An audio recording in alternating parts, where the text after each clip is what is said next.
Continuamos, esto es 2018. Estaban conmigo Jorge Ramírez, procurador ad hoc del caso Odebrecht, también Silvana Carrión, procuradora ad hoc del mismo caso, para explicarnos esta noticia bomba que apareció en el programa Cuarto Poder el domingo. Una indemnización calculada en más de 3.000 millones de soles, que parecía ser un golpe muy duro y que podía echar a perder un trabajo desarrollado por la Fiscalía para obtener la mejor colaboración del señor Odebrecht, del señor Barata, y que estos digan finalmente toda la verdad y echen a los funcionarios peruanos corruptos para poder sancionarlos como se debe.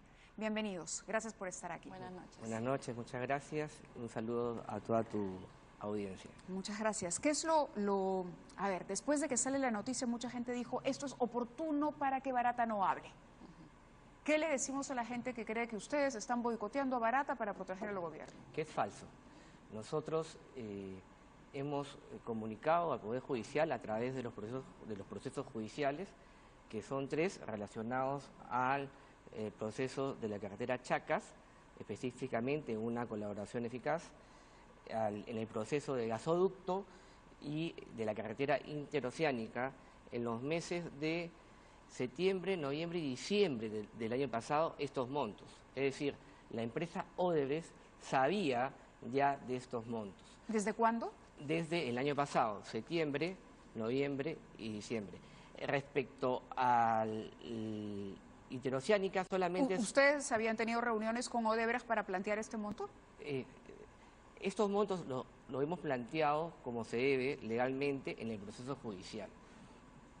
Con Odebrecht hemos tenido reuniones y cuando ya íbamos a plantear el monto, se suspendió por los acontecimientos políticos del mes de diciembre. Pero me están diciendo que Odebrecht tiene conocimiento de que ustedes estaban preparando una exigencia que podía llegar a esta cifra. Sí, por supuesto que sí. ¿O conocían el monto exacto ya en septiembre?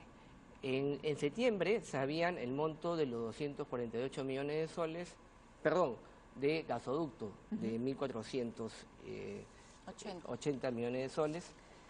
De noviembre, lo de Chacas. Y en el mes de diciembre nosotros pedimos elevar la reparación civil en el proceso de la interoceánica. O sea, sí tenían conocimiento. Ahora, en el proceso de la interoceánica solamente hemos establecido el monto patrimonial y el daño patrimonial lo vamos a fijar en estos días, pero va en el sentido que hemos presentado ya a la opinión pública. En otras palabras, sí sabía que el monto bordeaba los 2.500 millones de soles. O sea, sí sabía. Pero solamente ahí para precisar que en las primeras declaraciones que ha dado Jorge a prensa escrita, ya los montos de gasoductos se habían dado, o sea, se habían dicho. Ya se había dicho que se había solicitado un monto de 1.480 millones por el caso gasoducto y ya se había dicho también, porque figuran en las noticias en prensa escrita, que se había planteado un monto de 248 millones de soles en el caso Chacas. Esos 2 casos ya estaban, digamos, públicamente anunciados, además de en los procesos judiciales, como explica Jorge. Entonces, no era una noticia nueva para la empresa que la Procuraduría había estimado en estos montos la reparación civil, ¿no? Lo único que se hizo el domingo fue informar, digamos, públicamente estos montos que ellos ya conocían. Que, claro, a nivel privado. Claro. Ahora, ¿cómo entender el tema de la colaboración eficaz y su relación con el papel que desempeña la Procuraduría? ¿Por qué son procesos distintos para que la gente pueda entender de qué depende? ¿Ustedes pueden echar a perder el testimonio de Barata? De ninguna por manera, esto? de ninguna manera. ¿Por qué? ¿Cómo corren esas líneas? Si me permites. Dentro del proceso de colaboración eficaz, el fiscal negocia la pena con el colaborador, con Barata. Si luego que han pasado la etapa de corroboración de los dichos, invitan al agraviado a participar. Si el agraviado, en este caso el Estado, no está de acuerdo, o mejor dicho, el colaborador, no está de acuerdo con la pretensión civil, es decir, con la reparación civil que le fija la Procuraduría, simplemente quien lo determina es el fiscal. Y la Procuraduría puede ir a la vía procesal civil, que es otro proceso, a reclamar un mayor monto. O sea, entiendo que ustedes proponen, pero que esto requiere una aprobación por parte de un fiscal o un juez. Primero con el colaborador, porque los procesos de colaboración eficaz hay que tener claro que aquí en nuestro país se inician con una persona natural, o sea, acá no hay colaboración eficaz para las empresas, acá hay colaboración eficaz para las Entonces personas la negociación naturales. de colaboración es el con colaborador, Barata. con el aspirante a colaborador, porque no se vuelve colaborador hasta que se apruebe judicialmente. Claro, con su Barata acuerdo. como persona, Con Barata como individuo. persona, con ellos es la negociación. Si no se llega a una negociación, a un monto de reparación civil con la Procuraduría, la Fiscalía lo puede fijar, eso lo dice la norma. Y el ejemplo más claro, digamos, y guardando la reserva del caso por la investigación, es que tenemos en marcha ahorita un procedimiento especial de este tipo en otro de los proyectos donde está vinculada la empresa Odebrecht y en el cual con el colaborador no ha estado de acuerdo con la propuesta que ha hecho la Procuraduría en su procedimiento de colaboración eficaz. Y entonces en ese caso la Fiscalía ha fijado el monto de reparación civil, ha cerrado su acto de acuerdo y en los próximos días se llevará a cabo la audiencia de corroboración judicial o de aprobación judicial de ese acuerdo y se emitirá la sentencia de colaboración eficaz. Entonces, los montos propuestos por la Procuraduría de ninguna manera truncan, entorpecen los procedimientos de colaboración eficaz que se siguen por cuerda separada, ¿no? Y en caso no sigue una negociación con nosotros, la Fiscalía fija un monto de reparación civil. Como dice Jorge, en todo caso, si nosotros no nos sentimos resarcidos con ese monto respecto a ese colaborador, bueno, entonces podremos aplicar en la vía civil. Pero respecto a la empresa, igual tenemos la posibilidad de plantear en la vía civil cualquier acción, ¿no? Veamos a partir de un caso, para que esto sea más didáctico, veamos a partir de un caso cómo se puede multiplicar este monto, porque teníamos entendido que Odebrecht había reconocido el pago de 29 millones de dólares por sobornos. Y ellos calculaban una reparación en 66, es decir, un pago para el Perú de 66 millones. Sí, ellos pretenden confundir a la opinión pública, porque una cosa es la multa y otra cosa es la reparación del daño, es decir, el cobro de la reparación civil. La multa tiene fines punitivos, tiene fines penales. Si no pagas la multa, te vas preso. Lo que ellos han pagado en Estados Unidos es una multa. Son sistemas diferentes. Ellos, en las conversaciones que tuvimos dentro del marco de un proceso de colaboración eficaz, ellos argumentaban que la norma de la OSD decía que se debía de pagar en estos casos el doble del soborno, lo cual es falso. No hay una norma de la OCDE, lo que hay es una guía de ejemplos que establecen algunos criterios. Y entiendo que hay legislaciones particulares, entonces cada país tiene que resolver el caso Odebrecht de acuerdo a su marco legal.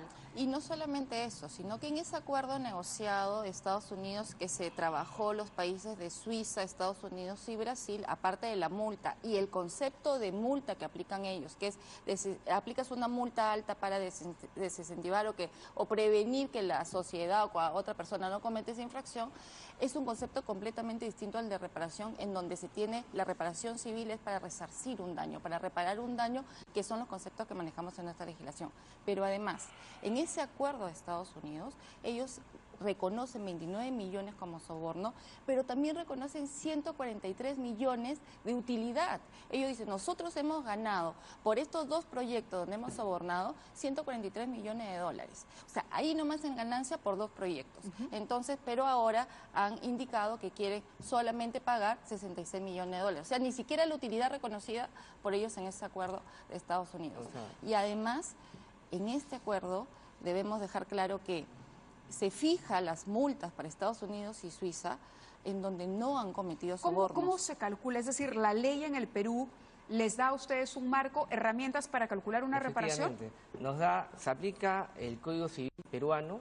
¿Podemos ver un cuadro? Sí, y ahí lo vamos desglosando. A ver si ponemos uno de los cuadros. Había un patrón criminal acá también. Correcto. A ver, ese es el patrón criminal que ustedes detectaron en el caso Odebrecht. ¿Esto a qué se refiere? ¿A las escalas de corrupción? ¿A los tipos? El comportamiento de los representantes de Odebrecht ha sido sistemático. Ha habido sistemáticamente en los diversos casos un acuerdo fraudulento para pagar mediante un soborno, Odebrecht obtener estas obras de manera ilegal. Han ajustado el marco jurídico a sus intereses, a su plan criminal. Tan es así que han salido leyes del Congreso de la República exonerando de la etapa de preinversión a los proyectos, cortando los plazos. Entonces, lo que nos mostraría este cuadro son todas las aristas. Su plan criminal, tan es así que han salido leyes del Congreso de la República exonerando de la etapa de preinversión a los proyectos, cortando los plazos. Entonces, lo que nos mostraría este cuadro son todas las aristas. Un aspecto es el pago de soborno a la autoridad, pero aquí vemos, por ejemplo, el acuerdo fraudulento, que podría ser, claro, es el acuerdo.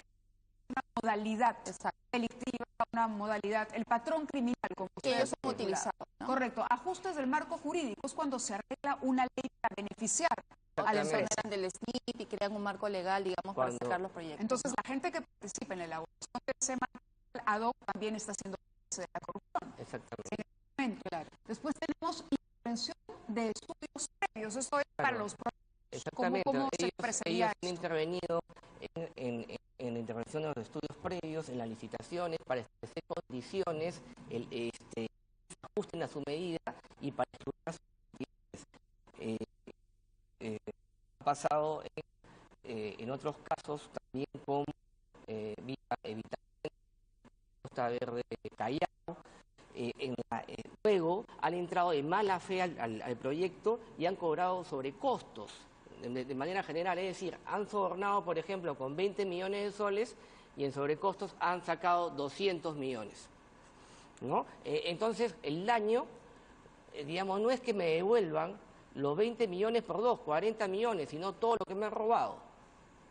Ya cuando analicemos el ejemplo de la interoceánica, vamos a ver estos montos. Yo creo que hay que hacerlo porque nos queda... Y hay influencia en el supervisor, porque han llegado al expresidente de Ocitran, el señor Ceballos, a quien presuntamente han pagado $750.000 en soborno, quien era la entidad encargada de supervisar, y luego a los árbitros, ¿no? El señor Canepa ha intervenido. A ver, muéstrenme el cuadro, de nuevo, el que teníamos, por favor, si el switcher lo podemos... Sí. Ok, acuerdo fraudulento, ajustes al marco jurídico, intervención en los estudios previos de los proyectos para que Odebrecht fuera beneficiado. Eso quiere decir, por ejemplo, contar con la aprobación de Ocitran y de todos los reguladores para que le dieran el ok.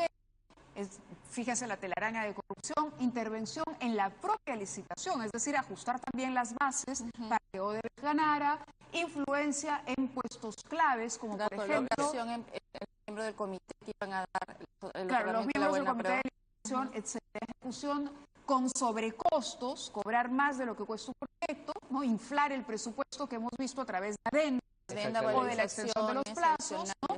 Influencia de los supervisores, que ya lo habíamos mencionado, y los acuerdos con árbitros, es decir, cuando el contrato no satisfacía las expectativas, entonces se recurría a un arbitraje, pero el arbitraje arregló.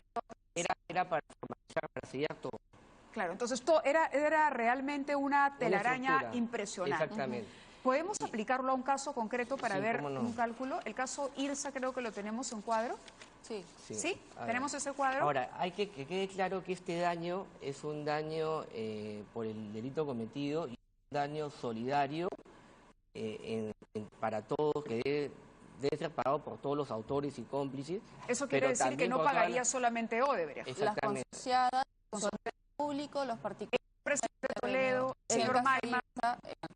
Si ellos son responsables penales, van a ser responsables civiles de este Estos 3.400 que ustedes han estimado, que es un monto que se va a presentar en el proceso y que finalmente el fiscal, como han dicho, será el que determine si se ajusta o no, va a ser un pago que tendrían que enfrentar todos los que han participado. De manera solidaria. Uno lo puede pagar o todos lo pueden pagar, pero la posibilidad que tenemos es que nosotros tenemos la responsabilidad acá por ley es solidaria. Yo puedo cobrarle a cualquiera de ellos. Entonces, están obligados a pagar los funcionarios públicos y las empresas terceras civilmente responsables. Graña podría ser. Graña, que es una consorciada, JJ Camet, ICSA. En el caso de interoceánica. En el caso de interoceánica. Por eso veamos el cuadro antes de que nos corten el programa para poder ver clarito cómo está organizado esto. A ver si lo ampliamos. Ok, ahí está. Proyecto Interoceánica Sur, tramos 2 y tramo 3. Hay un daño patrimonial. ¿Qué es? En sencillito, el daño patrimonial. Es el daño directamente causado al Estado, es la disminución en el patrimonio del Estado. Disminución en el patrimonio del del Estado Estado. por pagos indebidos. Tenemos pagos en exceso, entre soluciones técnicas, son sobrecostos, incremento de gastos generales sin sustento, precios unitarios con rendimientos subestimados y sobrevalorados. Estos montos han sido materia ya de informes del órgano de control. La propia Contraloría ha hecho esos cálculos. Y esto suma 593.9 millones en el caso de la Interoceánica. Nosotros le hemos añadido un monto más por los gastos de defensa del Estado. Claro, está el último gasto del Estado que representa 3 millones, que es lo que tiene que gastar el Estado para contratar abogados y especialistas que analicen esta situación. Exacto. Ahora, cuando hablamos del daño patrimonial, 142, esto se prestaría a subjetividad, a suspicacias. También hay manera de calcular, por ejemplo, el daño a la imagen o el daño social. ¿Cómo así calcular eso? No hay una tabla. Entonces, ¿cómo nosotros acá hemos estimado lo que en algunas experiencias se estila es aplicar el doble de la utilidad obtenida.